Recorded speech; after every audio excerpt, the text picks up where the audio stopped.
dans le podcast de Paris Basketball Network pour votre émission débrief un petit peu spéciale. Lilian à la présentation pour vous débriefer la rencontre exceptionnelle qu'il y a eu à Roland-Garros entre le Paris Basketball et l'AS Monaco pour le compte de la 5e journée de Betclic Elite. Et pour ne rien vous cacher, on enregistre seulement quelques minutes après la fin du match dans l'enceinte de Roland-Garros, dans les coursives du cours Philippe Chatrier. Et avec moi, pour une fois, c'est un débrief qu'on peut faire en face à face. C'est Flavien qui m'accompagne. Salut Flavien. Salut Lilian, salut à tous. Et qu'est-ce que tu as pensé de cette petite rencontre à Roland-Garros? Cadre exceptionnel, ça c'est sûr. Le problème, c'est que le résultat est toujours pas là. Mais en tout cas, on a bien kiffé. Je pense qu'on peut parler un peu au nom de toute l'équipe pour dire qu'on a vraiment kiffé le match. Mais encore des petites choses, on va dire. Et oui, puisque Paris Basketball 91, Monaco 95, un bon début de match pour les Parisiens, mais qui n'ont pas réussi à construire assez d'avance pour distancer Monaco, qui a su revenir. Et un petit peu comme l'année dernière, le match à Bercy, au final, Paris a su revenir en fin de rencontre, aurait même pu l'emporter. En tout cas, les Parisiens ont eu quelques opportunités, quelques tirs, pourquoi pas égaliser, voire même l'emporter. Mais au final, c'est Monaco qui l'a gagné. Mais Flavien, est-ce que ce match à Roland-Garros, par rapport au début de saison du Paris Basketball, est-ce qu'on n'a pas vu du mieux face en plus à l'impressionnante Armada monégasque qui est venue en région parisienne? Ah moi, c'est clair que pour moi, il y a vraiment eu du mieux dans cette équipe, dans cet effectif-là, sur les 40 minutes qu'on a vu à Roland-Garros. Ça a vraiment, par rapport aux 4 premiers matchs, en tout cas de championnat, où il y a eu déjà 4 défaites, je trouve que le rendu a été d'une bien meilleure qualité. En tout cas, il y a des séquences que j'ai trouvé que Paris est bien plus sûr de sa force et se trouvait, en tout cas défensivement, notamment le premier quart-temps. Paris encaisse que 10 points. Je trouve que c'était un très bon premier quart-temps, mais on en reviendra sûrement après. Et dans la globalité, j'ai trouvé vraiment que Paris, certes, c'est Monaco qui joue un peu tranquillement, on va pas se mentir. Hein, ils n'étaient pas non plus c'était pas pour le match de l'année, mais contre une grosse armada du championnat, tu te permettais en tout cas d'espérer une victoire, parce que tu t'es vraiment laissé l'espoir jusqu'aux dernières secondes, jusqu'à cette dernière possession un peu loupée. Mais dans la globalité, je trouve que défensivement, il y a eu du mieux, même s'il y a 95 points encaissés, il y a déjà eu du mieux. En même temps, on part de vraiment loin. Et en attaque, il y a pas forcément eu du mieux, mais il y a des séquences en tout cas que j'ai beaucoup appréciées. Mais c'était surtout défensivement où j'ai trouvé que le pas avait été franchi côté Paris. Oui, parce que les difficultés aujourd'hui ont été un petit peu différentes de ce qu'on a pu voir sur le début de saison. Alors, c'est quelque chose qu'on avait pointé du doigt, les rotations. Au final, ça n'avait pas tellement pénalisé le Paris Basketball sur les premiers matchs. Mais là, aujourd'hui, contre Monaco, qui avait au moins 10, 12 joueurs capables de jouer sur le parquet. Et encore, il y avait des absents comme Domantas Motiejunas. Mais là, Paris a eu des problèmes de rotation. Amir Sims absent. Ismaël Magaté qui a dû sortir pour 5 fautes. Dustin Seva qui a eu des gros problèmes de faute, qui n'a pas pu beaucoup jouer dans cette rencontre. Est-ce que c'est dû à la défense de Monaco ou à la manière dont jouaient les hommes de Sasa Obradovic, ou c'est plutôt la gestion des rotations de Will Weaver qui a posé problème sur cette rencontre? Je trouve que la gestion de la rotation de Will Weaver, en fait, elle est difficile parce qu'il lui manque, on va dire, son poste 4 titulaire avec Amir Sims, qui est blessé pour plusieurs semaines. Je trouvais vraiment que en fait, le fait qu'il soit pas là te retire vraiment une rotation à l'intérieur, et c'est là que ça chamboule tout. On l'a vu, Dustin Slava, il rentre en cours de match, au tout début de match, il prend 3 fautes en 2 minutes, donc il ressort assez vite. C'est pareil pour Ismaël Kamagaté et Holman, je crois, ou c'était Wallace, qui sont à 2 fautes, je crois, au bout de 5 minutes de match. Enfin, Paris, c'est lunaire le nombre de fautes qu'il y a en début de partie. Peut-être que les arbitres aussi ont été un peu gentils, on va dire, sur certaines fautes données, notamment à Mike James en début de partie, mais c'est pas ça qui fait que le Paris Basketball perd derrière. Mais par contre, effectivement, quand tu as De Silva 3 fautes, Ismaël Kamagaté 2 et qui finit avec 5 fautes, tes rotations à l'intérieur sont beaucoup plus compliquées. On a vu des séquences avec Axel Toupane, poste 4, des séquences avec John Béguin, poste 4, qui n'étaient pas forcément inintéressantes, mais je pense que c'est des choses qui sont pas forcément, qui n'étaient pas forcément prévues non plus, et quand on voit l'Armada en face, quand tu vas aller, notamment, il y a des duels en première mi-temps entre Toupane et Makoundou, c'est Makoundou qui va prendre le dessus. Et tout le long du match, en fait, j'ai eu vraiment l'impression que la raquette de Monaco alors que c'est par exemple Mike James qui a la meilleure éval côté monégasque avec le plus de points, etc. Mais je trouve que c'est la raquette de Monaco qui a pris le dessus sur celle de Paris, tout simplement. Et puis ça se voit dans les stats, notamment au rebond, 21 rebonds offensifs sur cette rencontre pour Monaco, seulement 27 petits rebonds défensifs pour Paris. Le ratio est assez mauvais pour Paris dans ce secteur. Il y a notamment, bah, la protection de ce rebond, défensif qu'on peut pointer du doigt. Est-ce que c'est uniquement dû à ces difficultés dans la rotation ou Paris justement n'a pas assez sécurisé ce secteur-là du terrain? Ah, je pense que ça vient des 2 parce que, bah, forcément, si dans ta rotation, tu as des joueurs qui sont plus petits, c'est plus difficile de tenir des grands un peu plus costauds pour les choper des rebonds et tu as des maladresses et c'est des joueurs qui sont pas habitués, en fait, à prendre des rebonds, tout simplement, hein. Quand la balle retombe, par exemple, dans les je sais pas, dans les mains d'un Wallace ou d'un Holman, si elle rebondit, c'est pas moi, ça me choque pas et en fait, le problème, c'est que c'est arrivé souvent que tu as des rebonds longs que tes arrières sont pas capables d'attraper ou que Kamagaté se fasse bouger parce qu'il a vraiment été malmené toute la partie dans sa raquette. Même s'il prend 8 rebonds, je trouve que vraiment il passe pas un bon match du tout. Et au final, ta rotation plus le fait que tu pas des joueurs qui sont habitués et dont sont les qualités, on va dire, numéro 1 en défense de prendre des rebonds, bah, tout ça, ça fait que tu t'es vite fait avoir. 21 rebonds offensifs laissés à Monaco, je trouve que c'est beaucoup. Ça laisse beaucoup de deuxième chance et au final, c'est là où Monaco, je trouve, a su en tout cas revenir dans la partie parce que Paris a quand même dominé une partie de la première mi-temps. Monaco passe juste devant, juste avant la mi-temps, mais si tu laisses des deuxièmes chances, des deuxièmes chances, des deuxièmes chances, Monaco n'a pas été très adroit au lancer franc. Je crois qu'ils sont à 66%, 70% exactement. Mais si tu leur laisses des deuxièmes chances, des deuxièmes chances, des deuxièmes chances, forcément, au bout d'un moment, et bien simplement, Monaco va passer devant. C'est ce qui s'est passé. Et je trouve, en tout cas, moi, personnellement, que c'est le point clé de cette partie qui fait que Paris a perdu. Et tu le mentionnais, Paris qui a fait un bon début de match, mais qui aurait pu être meilleur, notamment au goût de son entraîneur Will Weaver. Et c'est ce que nous disait l'entraîneur américain en conférence de presse. Il regrette que Paris n'ait pas su prendre un avantage plus conséquent dans ce début de match. On sentait un petit peu les joueurs de Monaco pas forcément dans le rythme. Ils avaient aussi joué il y a très peu de temps en Euroleague. Et puis il y avait aussi une enceinte voilà, à prendre en compte. Les Parisiens ont su, eux, bien démarrer.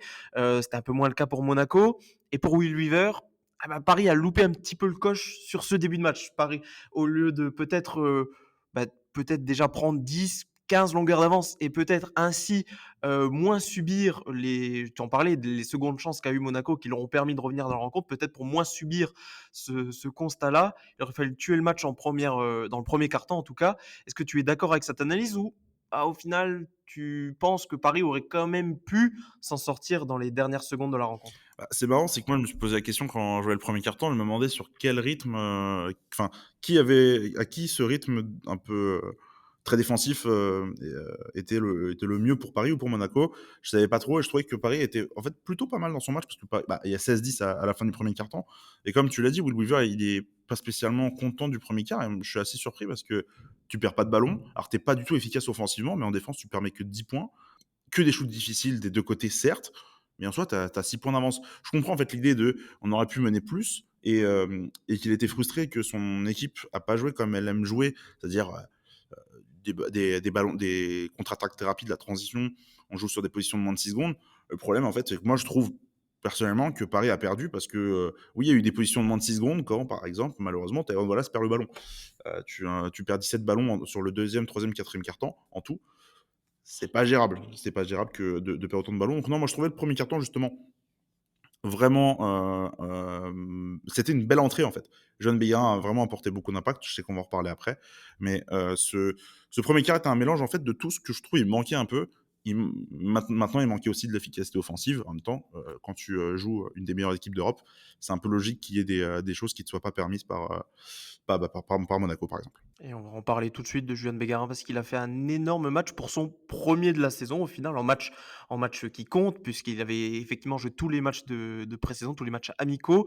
Mais là, c'était son retour après une blessure à l'épaule et quel retour, 28 points, 10 sur 16 au tir, 5 rebonds, une passe, 3 interceptions, une seule perte de balle, 4 fautes provoquées pardon, en 32 minutes pour un record à l'évaluation de 30. Clairement, Juan Bégarin a roulé sur cette rencontre quasiment du début à la fin, on peut le dire, même si forcément par moment on l'a un petit peu moins vu. Mais en tout cas, il a dominé face à une belle équipe de Monaco. Alors déjà, qu'est-ce que tu as pensé de sa rencontre? Juan qui avait fait plutôt une bonne pré-saison. On sait que voilà, il a eu un été chargé avec les Boston Celtics, mais là, on se dit que avec si un Juan qui n'est pas forcément, il va pas forcément tenir ce rythme-là pour les autres semaines à venir, mais s'il est au moins à un très bon niveau comme il l'a affiché ce dimanche, c'est plutôt positif pour la suite de la saison du Paris Basketball. Effectivement, quand tu vois le en fait, moi, j'ai l'impression qu'il avait pas mal à l'épaule, alors que c'est rigolo parce qu'il devait être absent un mois, il a été un peu moins de 3 semaines et tout de suite, là, tu as l'impression qu'il était, revenu comme s'il était au meilleur de sa forme. C'est assez fou. Donc moi, j'ai beaucoup, beaucoup aimé son match, notamment en défense. C'est le profil de joueur à l'aile qui me manquait, en fait, à Paris depuis le début de saison, qui fait du lien, en fait, entre tes arrières et ton front de courte. C'est assez fou. Le niveau qu'il a eu, tu le vois sur de la transition. Enfin, je sais qu'on en discutait un peu en off juste avant de démarrer ce podcast. Quand tu le vois courir sur de la transition avec le ballon, tu sais en fait où tu vois le chemin, tu te dis c'est pas possible qu'il y aille, mais avec le physique qu'il a, avec la vitesse et la coordination qu'il a avec le ballon, franchement, bah, c'est assez impressionnant. Il a, je trouve, très bien géré son match du début à la fin. Une très bonne sélection de tirs dans sa globalité. Il n'a pas été visé par les fautes. Et enfin, moi, je trouve que c'est un de ses meilleurs matchs à Paris depuis qu'il est arrivé, tout simplement. Je pense qu'aussi, de toute façon, en termes d'évaluation, c'est son record. Je pense, je le disais en off avant.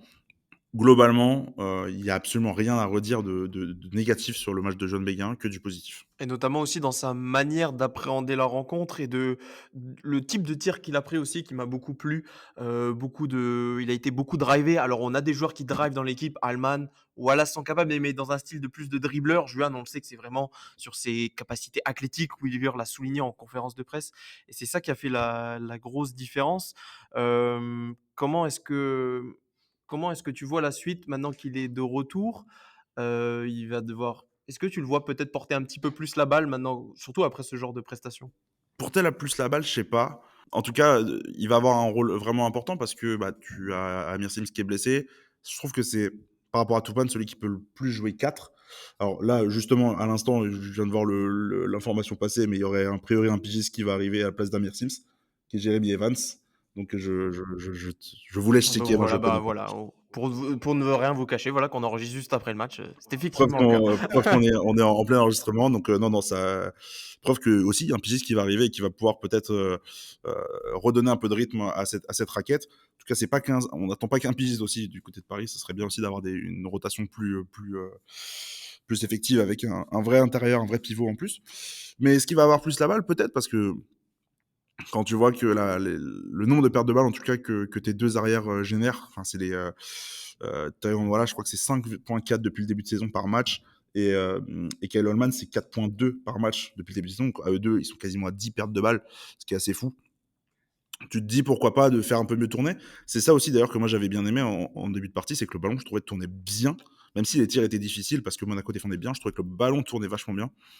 Et encore une fois, bah, c'est quand il y a de l'ISO que c'était un peu plus compliqué, donc pourquoi pas donner la balle à Bégarin sur de la transition. Sur demi-terrain, je suis encore un peu, je suis toujours d'ailleurs un peu, enfin, pas fan de l'idée, mais en tout cas, sur le principe, pourquoi pas plus lui donner plus de responsabilités. Ça va être nécessaire à mon avis. Ouais, Tyrone Wallace qui a en plus perdu 9 ballons sur ce match, donc ça illustre ce que tu disais sur les moyennes statistiques des arrières du Paris Basketball qui perdent énormément de ballons et ce depuis le début de la saison. On verra si ça s'améliorera pour la suite des matchs. Paris qui va rejouer dès mercredi contre l'Hapoel Tel Aviv et qui en championnat jouera Pau, un déplacement encore compliqué pour les Parisiens pour décrocher leur première victoire après voilà 5 défaites en championnat. L'Hapoel Tel Aviv qui eux aussi ont gagné leur premier match en Eurocup, c'était contre les London Lions. Donc voilà, un adversaire, important pour Paris. Il faudra encore une fois se relancer en Eurocup. Pour finir, il n'y a pas eu de match des espoirs ce week-end contre, Monaco. Donc voilà, ils joueront aussi contre Pau, la semaine prochaine et voilà, c'est ainsi que se termine ce débrief, voilà, un petit peu spécial, ce débrief spécial Roland-Garros du match, Paris-Monaco. On espère peut-être qu'il y en aura d'autres dans le futur. C'était plutôt une expérience agréable. Comment tu l'as vécu toi en un petit mot, Flav? Parce que c'est quand même pour eux, c'était une expérience, inédite pour les joueurs, mais également pour nous quand même d'être dans les coursifs de Roland-Garros. Un Roland-Garros un petit peu, voilà, refait à neuf depuis pas si longtemps que ça. C'était quand même une belle expérience. Ah, c'était une super expérience. Moi, je sais que je préfère en fait, Roland-Garros à Bercy pour le basket. Je sais qu'on se le disait un petit peu aussi, mais bah, alors effectivement, le basket vient très rarement parce que ça fait 70 ans qu'il y avait pas eu de match de basket à Roland-Garros, mais je sais pas, la manière dont du coup le cours Philippe Chatrier est agencé, c'est vraiment sympa et puis, tous les à côté là, tout ce que nous on peut voir en tout cas, tout ce qui est salle de presse et cetera, franchement c'est assez génial et puis, bah, faudra voir. De toute façon, normalement, il y a 2 matchs à Bercy cette année, donc faut contre 2 grosses équipes logiquement. À voir si on aura préféré, mais je sais qu'en tout cas, moi, personnellement, c'est, le match délocalisé que j'ai le plus, kiffé en tout cas depuis que Paris en organise. Et c'est ainsi que se termine ce débrief du match Paris-Monaco. On vous invite comme d'habitude à nous suivre sur les réseaux sociaux, @parisb-on air sur Twitter et Paris Basketball on air sur Instagram et Facebook. Merci à vous et on se dit à très vite. Bye bye.